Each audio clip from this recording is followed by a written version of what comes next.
Please welcome to the TEDxSF stage, Dr. Shefali Tsabary.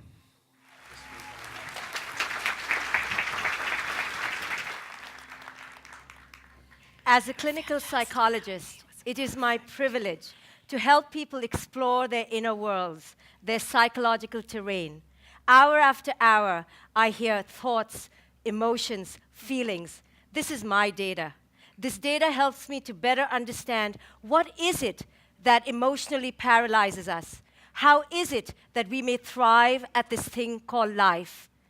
In voices that are awash with need and ablaze with yearning, my clients invite me into their history. They tell me stories of love, loss, hidden fears, and deepest desires. And let me tell you, inevitably, these stories turn to childhood. They speak of a common theme, a similar rhythm. They speak of a hunger that only a parent can appease, of a thirst that only a parent can quench. The other day, this tall, strapping man in his mid-40s, he came to explore his particularly difficult relationship with his father. Yes, we grapple with problems of our childhood long into adulthood.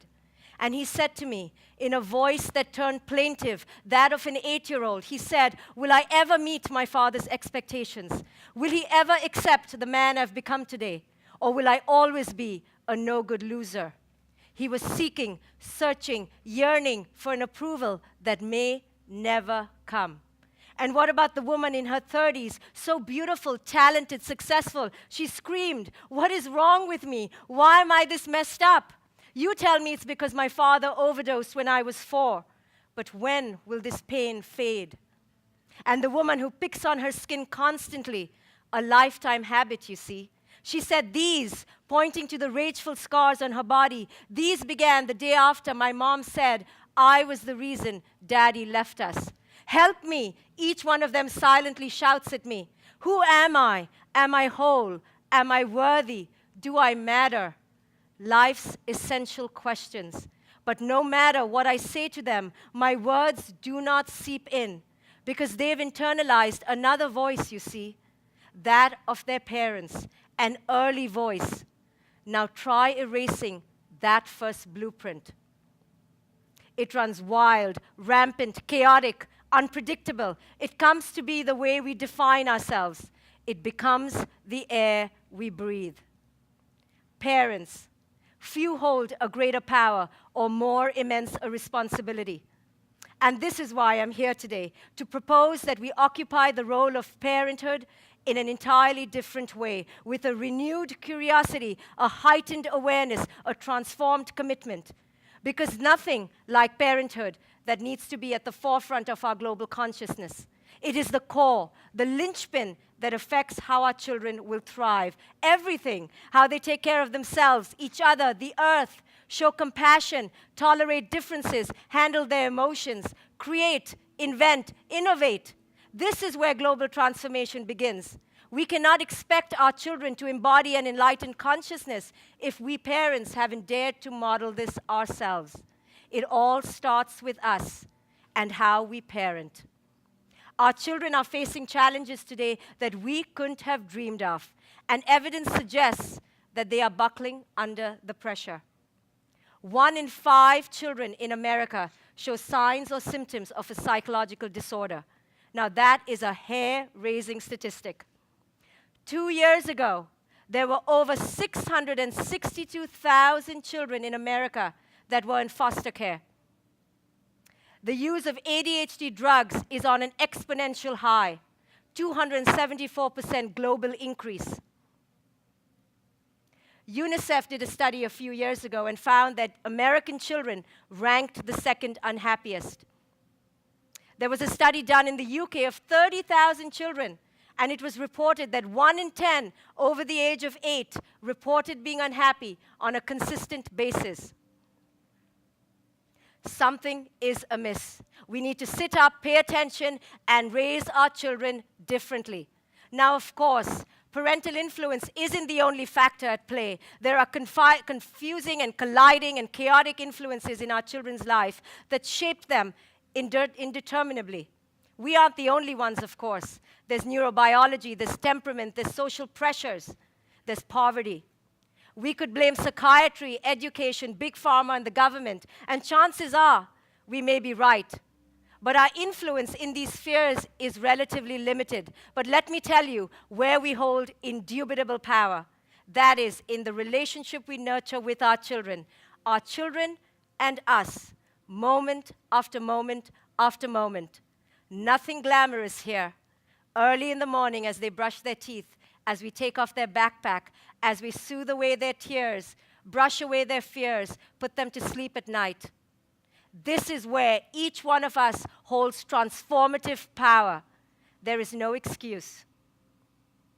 Now, this isn't just some clinical psychologist here speaking of her convictions. There is real science behind this to show how the parental relationship impacts not only our emotionality and our psychology, but also our neurobiology. Here, take a look at this. 2 brains of 3-year-olds.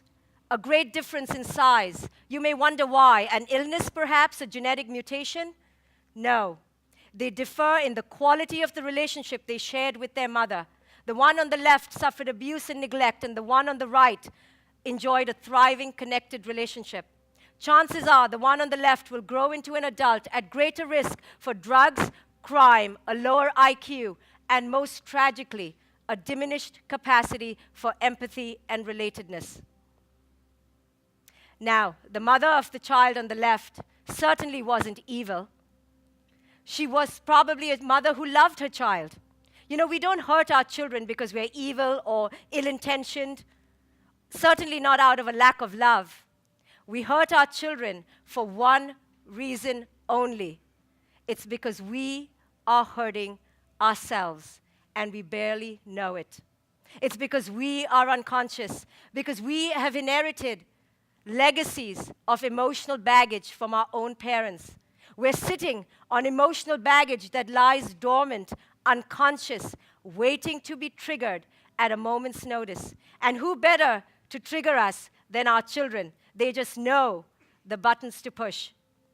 Through our children, we get theater seats, orchestra seats to the theatrics of our emotional immaturity. You know, when we lose our temper with our children and believe that they're devils and monsters, chances are it isn't because they're that, but because they've triggered an old wound within us. They've made us feel feelings that we don't care to feel. They've made us feel powerless and out of control, helpless. And in order to regain a sense of supremacy, we lash out at them in reactivity. You know, when we pick on our children nonstop, we nitpick at them. Why aren't you like this? Why don't you do that? Why couldn't you be more like her? Chances are it's not because they are inadequate, but because we come from a place of inner lack, and we ourselves live under the tyranny of a severe inner critic. You know, when our children are disrespectful to us and cross our boundaries, and we fret and fume and commiserate with our friends about our evil children, chances are it's not because they're wild and chaotic, but because we ourselves have a problem with our leadership, with consistency, with order, with handling conflict, with saying no. You know, our children come to us whole, complete, and worthy. They're happy with 2 sticks, a stone, and a feather. But because we have been conditioned so deeply in an unconscious manner, so severed from our own sense of presence, wholeness, attunement, and sense of self and abundance, that we project a sense of lack onto them, and we teach them, do not depend on your sense of self for worth and value, but look outward. Look to the Ferrari, the corporate corner office, to the casino, to the pill, to the bottle, to the needle, to spouse number 1, 2, and 3, to where you live, to where you graduate from. Because we are severed from a sense of being, we are consumed by doing. This is how we know self-value. We teach our children, you can't simply play, you must achieve. You can't have a hobby, you must excel at it. You cannot dream, you must dream big. And why really dream if you can't succeed? It is time for us to change the spotlight, to turn it inward, and change it from being the child who needs to be fixed, the child as the one with the problem, and parental evolution as the solution. The extent to which we as parents know ourselves is the extent to which our children will. The extent to which we, as parents, can love deeply, laugh loudly, risk bravely, and lose freely is the extent to which our children will know joy and freedom. The extent to which we can run out into the rain without fear of getting wet is the extent to which our children will lead lives of courage. The time to awaken is now. The parenting paradigm needs to shift. No more the parent as the greater than, but now we need to look at our children as equal, if not greater, transforming agents. Our children are our awakeners. They are our teachers. It is time for us parents to answer the call, to pause, to reflect more, to connect to our own abundance, to trust our children, to understand their brilliance, to follow their lead, to self-love, to create purpose, to enter worth, to be in gratitude. For this is how our children will absorb wholeness and abundance, fullness and spirit. And from this place, they can fly free. It is time for us parents to answer our call to our own awakening. The moment is now, and our children await.